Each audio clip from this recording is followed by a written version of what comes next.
Welcome to my 4-minute challenge, guys, featuring Gangplank, the Saltwater Scourge.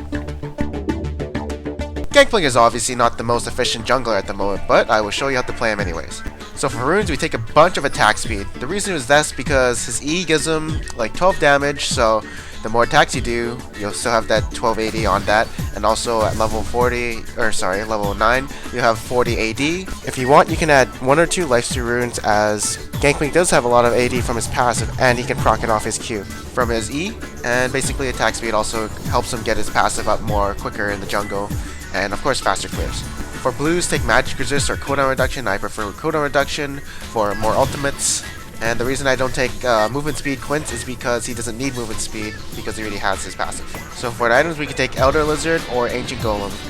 I'll take Elder Lizard if I feel like I want some more early game damage, but if I feel like I'm behind and we need a tank, I'll probably take Ancient Golem. Preferably, you'll probably take Ninja Timing because you already have oranges to eat. And our third item will be Static Shift because it synergizes well with Gangplank, as he can proc Chain Lightning with his Q, and of course he gets critical strikes. For our fourth item will be Spirit Visage. Yes, it is a weird item choice, but since we're maxing out W, our oranges will heal a lot more. Cooldown reduction is always good, and we take randoms for 80. And last item, probably get Warmogs. And I do go 21 and 9 in offense because I do like my early game power. 921 is also viable on Gangplank, so take whatever you prefer. Alright, so we max E, W, and then Q. The reason we max Q last is because it only gives us 25 more damage, mana cost goes up, and 1 extra goes nothing. Early game I like to farm more than ganking, but if we are ganking, I'll show you how. Basically, you just use your E to get closer to them, walk up to them, and shoot your Q, and your slow from your passive plus your movement speed from your E will help you stick to them like glue. Very simple ganks, doesn't really require a lot of skill.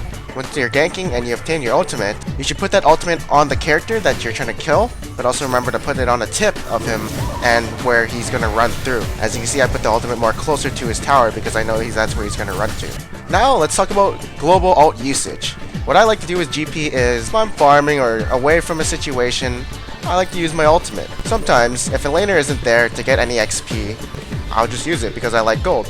The most efficient way of using your ultimate when you're not there is having great map awareness and just checking every lane and see what's going on and what their situation is. Like, mostly it happens in bot lane, but if you ever see something going on, like the lanes start to trade, just use your ultimate. Remember to always put the ultimate towards a path to where they're going to run through. That way, while running, they'll have 20% slow on them, and of course, they'll be taking some damage. Mid-game, Gangplank becomes a pretty good split pusher, since he has his static shift to push lanes, and of course he has to assist his team when they team fight, and I do feel that this is one of GP's strongest strengths. He's also a pretty decent escape artist because he has the bonus movement speed from his E, and he has oranges so he can break any type of crowd control, and if he's well fed, he can sometimes 1v1 enemies. Alright, so let's talk about team fighting with Gangplank. Alright, you can be the initiator with your ultimate, of course. It's not the best initiate, but it is an initiate, since it doesn't stun, all it does is slow.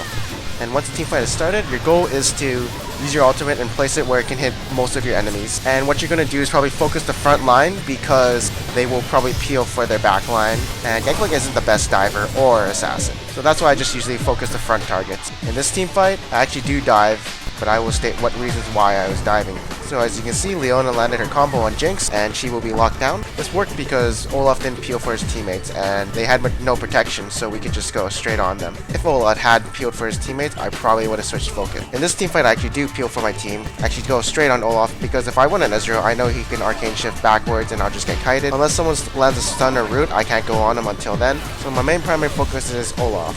He'll be taken down easily, as he did dive into 4 members of our team.